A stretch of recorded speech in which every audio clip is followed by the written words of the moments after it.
My 33-year-old mom passed away in August 2022 from esophageal cancer. I quit my job as a home care aide so I could become her caregiver once she was admitted to hospice. I was helping every day anyways because I lived with her and my dad. Nobody helped me. She had an incredible hospice team, but they weren't there every day all day. I cleaned her up, made sure she had everything she needed, coordinated everything with hospice. My dad dealt with things by burying his head in the TV and ignoring it. The final week of her life, I got only a handful of hours of sleep because I was having to administer her medications every hour. It was all worth it to me. She was my best friend in the whole world, but it was extremely traumatic, especially whenever she had to be turned to be cleaned. The sound of her screams will forever haunt me. My sister, who is 42 years old, couldn't come help because she's barely mobile because of her weight. She lives 10 minutes from us, but hadn't been over in 5 years.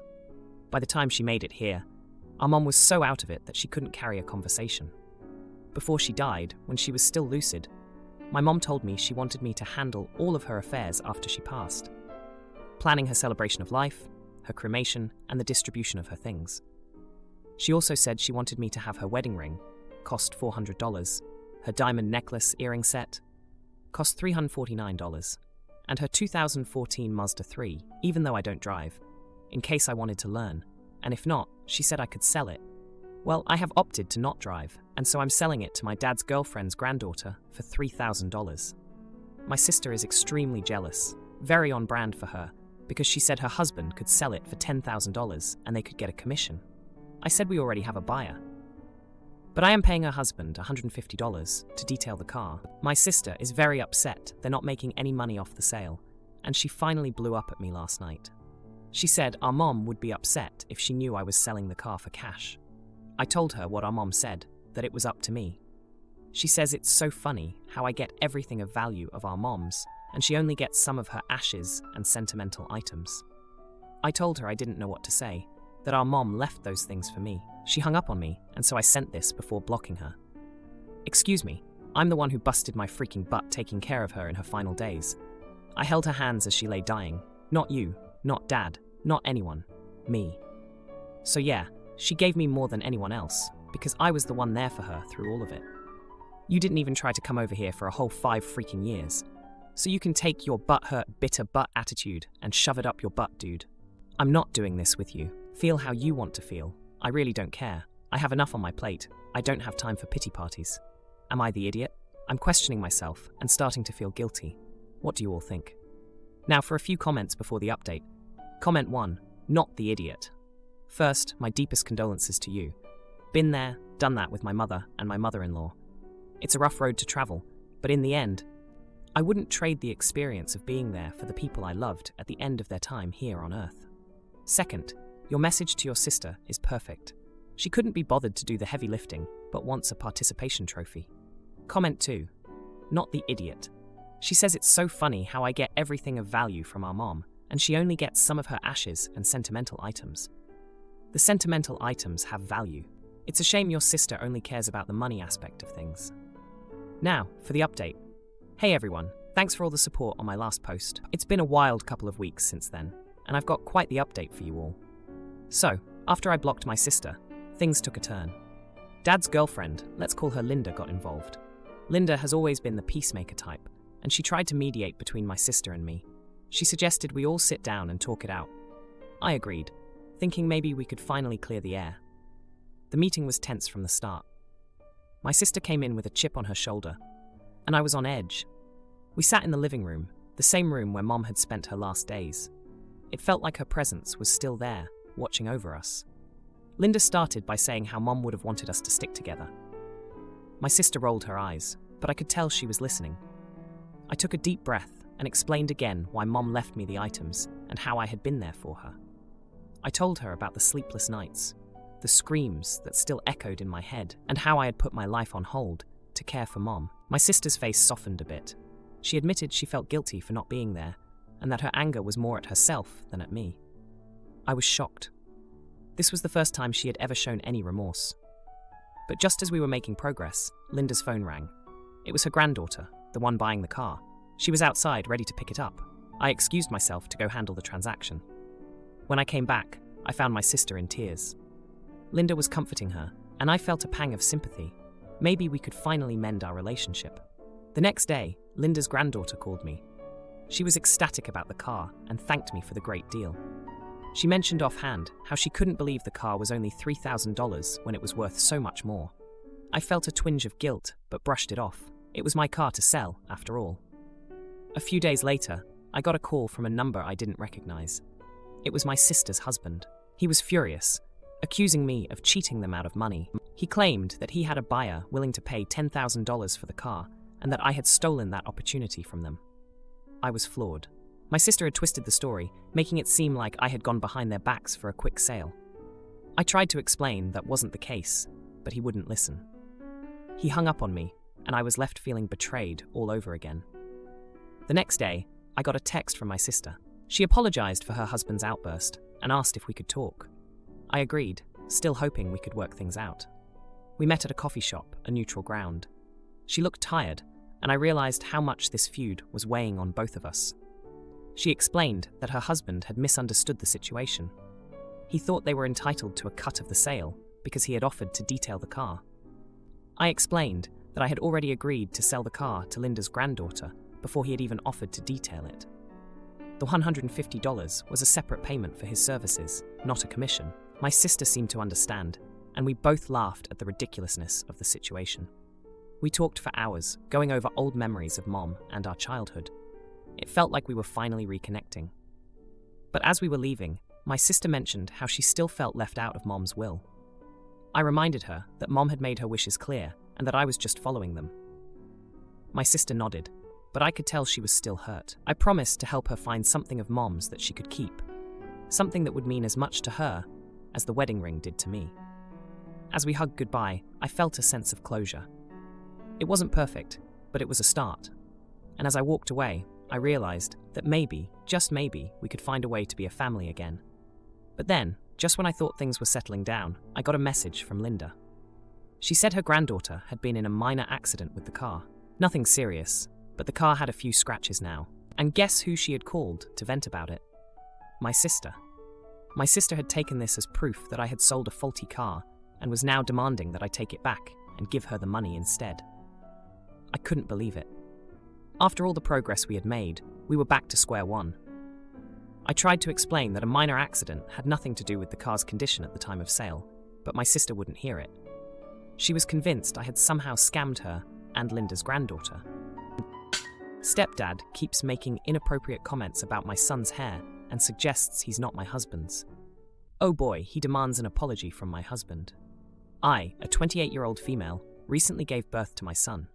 My son has blonde hair, just like I did when I was around 4 years old, although my hair has since darkened over time. My husband has black hair, and both of our families have similar hair colors. No one has reacted negatively towards our son having blonde hair. My mom and stepdad usually come over once a week. My stepdad and I don't have a notably good or bad relationship. However, every time they visit, he makes comments about my son's hair. He jokes about getting a DNA kit for my husband and son, asks if my husband should check my phone, or if I have any attractive blonde co-workers I've spent a lot of time with. My husband and I always tell him to stop and explain that it's basic genetics due to my own blonde hair. We've been polite in asking him to stop, but we don't find it funny at all. My mom doesn't say anything, and when I asked her to make him stop, she said she doesn't want to interfere with our relationship, and that my husband and I should talk to him more. During their last visit, my husband went to the kitchen to grab some snacks, and my stepdad followed him. Shortly after, I heard my husband slam a cabinet and loudly tell my stepdad to shut up or leave immediately. My mom and I went to see what happened, and my husband explained that my stepdad was once again making comments about me cheating on him. My husband lost his temper, and I did as well.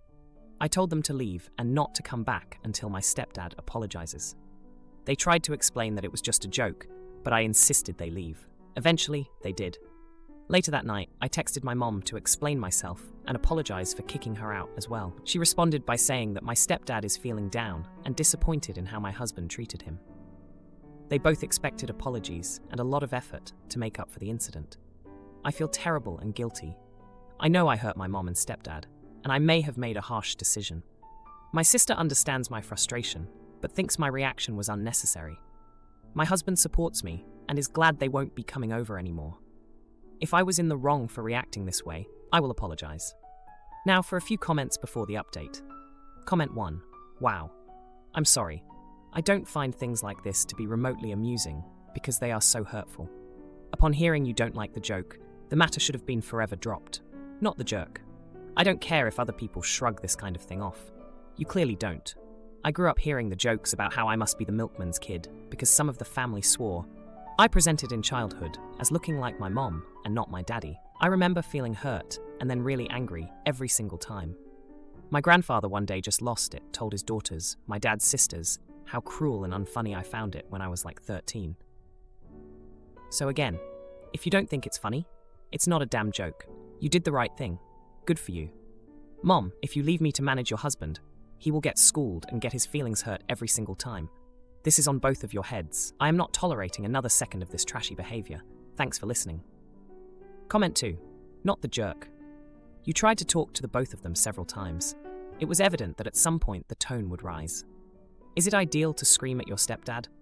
Of course not. But you're young parents and are already quite overwhelmed and had exhausted, literally, all other options. She would rather not interfere with our relationship with him. Cough, coward cough. He was disappointed in how I let my husband treat him and that they both expected some apologies and a lot of work to make up for this. Screw that. How come the people who say hurtful things, or insinuate hurtful things, at least, are the first ones to talk about getting reparations? Now, for the update. Hey everyone, a lot has happened since my last post. I never expected things to escalate the way they did, but here we are.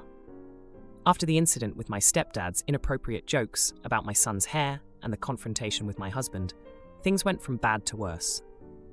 My husband and I had a long talk that night, and we agreed that we wouldn't tolerate any more disrespect towards our family. We were a united front, and that gave me a bit of comfort despite the chaos. A few days passed with radio silence from my mom and stepdad. I thought maybe they were giving us space, but then I got a text from my mom. She said that my stepdad was still upset and that he wanted an apology from both me and my husband. I couldn't believe it.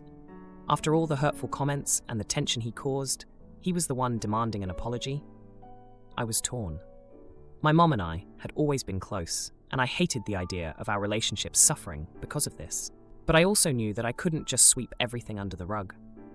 My husband was furious when I told him about the text. He reminded me that we had done nothing wrong and that we shouldn't apologize for standing up for our family. The next day, my sister called me. She had always been the peacemaker in the family, and she tried to mediate. She told me that my mom was really upset and that she felt caught in the middle. My sister suggested that maybe I could just apologize for the way things were said, not for what was said. I was hesitant, but I agreed to think about it. That evening, my husband and I were putting our son to bed when there was a knock at the door. It was my mom and stepdad. They had come unannounced, and I could tell by the look on my husband's face that he was not happy about it. My stepdad started off by saying he wanted to clear the air, but instead of apologizing, he doubled down on his jokes, saying that we were too sensitive and that he didn't mean anything by it. My husband was about to lose his temper again, but I stepped in. I told my stepdad that his comments were hurtful and that they had to stop if he wanted to be part of our son's life. My mom tried to smooth things over, saying that we all just needed to get along for the sake of the family. But then she said something that made my heart drop. She admitted that she had always had doubts about my husband and that she thought my stepdad's jokes were just his way of expressing his concerns. I couldn't believe what I was hearing. My own mother had doubts about my husband, the man I loved and trusted with all my heart. It felt like a betrayal. I looked at my husband and I could see the pain in his eyes. He had always been so supportive of my relationship with my mom, and now this. The argument that followed was intense. My husband told my mom and stepdad that they had crossed a line and that they were no longer welcome in our home. My mom was crying, and my stepdad was shouting about respect and family loyalty. But I knew that we couldn't let this go on. I stood by my husband's side and told them that they needed to leave. As they left, my mom turned to me with tears in her eyes and said that she hoped I would come to my senses. But I felt like I was the one who had been blind all along. My sister called later that night, and I told her everything. She was shocked and didn't know what to say. It's been a week now, and the house feels different. There's a sadness that wasn't there before, a sense of loss. My husband has been my rock, and we've been leaning on each other to get through this. Our son is too young to understand what's going on, but I hope that one day he'll know that we did what we thought was best for him. Sis has been living in my house for months and refuses to be alone with my kids, but then she invites her ex back into our lives. Boy, does she regret it. My wife, 38 years old, and I, 39 years old, have been married for 12 years and have 3 kids, a 10-year-old and 7-year-old twins. About 8 months ago, my wife's sister Anne, 29 years old, went through a pretty traumatic time. She found out she was pregnant with her longtime boyfriend of 6 years. It wasn't planned, but that didn't lessen the heartbreak when she lost the pregnancy at 10 weeks. To make things even worse, her boyfriend left her 2 months later. Anne lives about 15 minutes from us, so obviously we were there to support her with anything she needed. Neither my wife nor Anne are close to their parents at all, so we are pretty much the only family Anne has. Anne was understandably heartbroken by what happened, and was struggling pretty hard. My wife was very diligent about making sure Anne didn't do anything stupid when her mental health was struggling, so she pretty much included her in everything we did, so she could keep an eye on her. This included turning an extra room in our house into a bedroom for Anne. The room had previously been a gaming playroom. For the past 6 months, Anne has been staying at our house 4 to 5 nights a week. She still has her own apartment, but she spends the vast majority of her time at our house and is included in pretty much all of our family plans. At first, I was understanding and knew my wife wanted to keep a close eye on Anne because she was struggling so bad, but having another adult in our house pretty much all the time has been wearing on me. Anne doesn't do much of anything to help around the house, and anytime there is a mention of chores or cleaning, she will scoot off back to her apartment with some excuse. Whenever I bring this up to my wife, she will make excuses for Anne and say that she is a guest, so we can't expect her to help around the house. Anne is also now very different around our kids. She used to be a very involved and fun aunt and would babysit for us so we could have date nights. But now, she refuses to be left alone with the kids for even short periods of time because she says it is bad for her mental health after what happened. The other day, I asked my wife if she can ask Anne to watch the kids on Valentine's Day so we can go out together, and she refused, and said I should know we can't ask that of her. It started a fight between us about Anne, and I expressed a lot of frustration with how Anne is always at our house, and I don't like it. I made the mistake of saying, "It's been 6 months, how much longer are we going to do this?" That pissed off my wife, and she called me a heartless jerk. Before anyone asks, yes, Anne is in therapy, and from what I can tell, she is doing much better emotionally and mentally. I've never said anything about this to her, but her boyfriend breaking up with her was a blessing. The guy was a loser, and I don't think he would have been a good father. I understand my wife feels responsible for Anne, but I also feel like she has a responsibility to keep me happy too. Now, for a few comments before the update. Comment 1. 1. She is a guest, so we can't expect her to help around the house. Guest most certainly can help clean up the house they are visiting staying at for extended nights at a time. It's expected in my family. 2. I understand my wife feels responsible for Anne, but I also feel like she has a responsibility to keep me happy too. Honestly, you both have a responsibility to each other, and there seems to be a lack of communication between you both. Time for a serious talk. 3. I made the mistake of saying, "It's been 6 months, how much longer are we going to do this?" Equals, this needed to be said. You aren't being respected. Your boundaries aren't being respected by your wife. Not the idiot. Anne may be getting help, but the next help needed will be for your marriage, I imagine. Comment 2. Not the idiot. The she's a guest ship sailed when this became an open invitation crash here, whenever situation with her own room. Guests should have a fixed time frame by which point they're out. As much as she's gone through a trauma and she needs support, the support she's currently getting isn't enough, or it's enabling her. Suggest that if she's still processing being around kids, then why is she living under the same roof as 3 of them? Surely her apartment won't have kids, and your wife can stay there with her for emotional support. It's got to be affecting the kids too. I've no doubt there are expectations being asked of them for Anne's sake, and in her mindset, it's more likely to be walking on eggshells around her trauma. Now, for the update. Hey everyone, thanks for all the support on my last post. I'm back with an update, and let me tell you, it's been a tense couple of weeks. So, after the Valentine's Day blow-up, things got even more tense at home. my wife and I were barely speaking, and Anne was walking around like she owned the place. I thought things couldn't get worse, but boy was I wrong. Just last week, I came home early from work to find Anne sunbathing in our backyard, topless. I was shocked, to say the least. Our kids were at school, thank goodness, but that's not the point.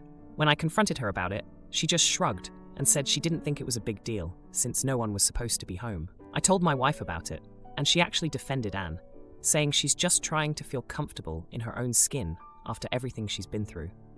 I couldn't believe it. It felt like I was living in some alternate reality where my feelings didn't matter at all. But wait, it gets juicier. Remember how I mentioned Anne's ex-boyfriend was a loser? Well, turns out he's been trying to get back into her life. He showed up at our house one evening, begging for Anne to talk to him. My wife let him in, and they all sat down for a chat while I was banished to the den.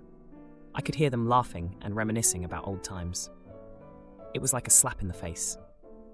The next day, I found out from my 10-year-old that Anne had been telling the kids about how their uncle might be coming around more often. I was livid. This guy was no role model, and now he was being invited back into our lives? I tried to talk to my wife about setting boundaries, but she accused me of being unsupportive. She said Anne needed us, and if that meant her ex being around, then so be it. I felt like I was losing my grip on my own family. And then the bomb dropped. My wife sat me down and told me that she's pregnant. We hadn't planned on having more kids, and with everything going on, the timing couldn't be worse. I was happy about the baby, but also overwhelmed. My wife seemed to think this would fix everything, like a new baby would just make all our problems disappear. But here's the kicker. Anne has been acting strange ever since she found out. She's been more distant, and I've caught her giving my wife these long, sad looks. I can't help but wonder if she's thinking about her own loss. Now, let's talk about the chores situation. It's gotten out of hand. Anne still doesn't lift a finger, and my wife is now doing everything for her, like she's some kind of queen. I tried to put my foot down and told Anne she needed to start helping out, or go back to her apartment. That led to another huge fight with my wife, who accused me of being cruel. Just when I thought things couldn't get any more chaotic, my wife's and Anne's parents decided to drop by unannounced. They're the type who criticize everything and anything. They started in on how we're enabling Anne and how she needs to grow up. It was humiliating, especially since my wife just sat there and took it, not defending our choices at all. But here's where karma comes into play, in its own subtle way. Anne's ex, the one who's been hanging around again, he got a job offer in another state and decided to take it. He left last week, and Anne has been a mess ever since. She's finally realizing that she can't rely on him or us to keep her life together. And as for the chores, well, Anne accidentally broke our dishwasher while trying to use it for the first time.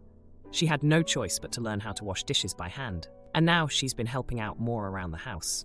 It's not a lot, but it's a start. If you liked this video, you'll probably like these too. Also, while you're here, please consider subscribing. It's your support that keeps this channel alive and allows me to make better and longer videos. Have a great day.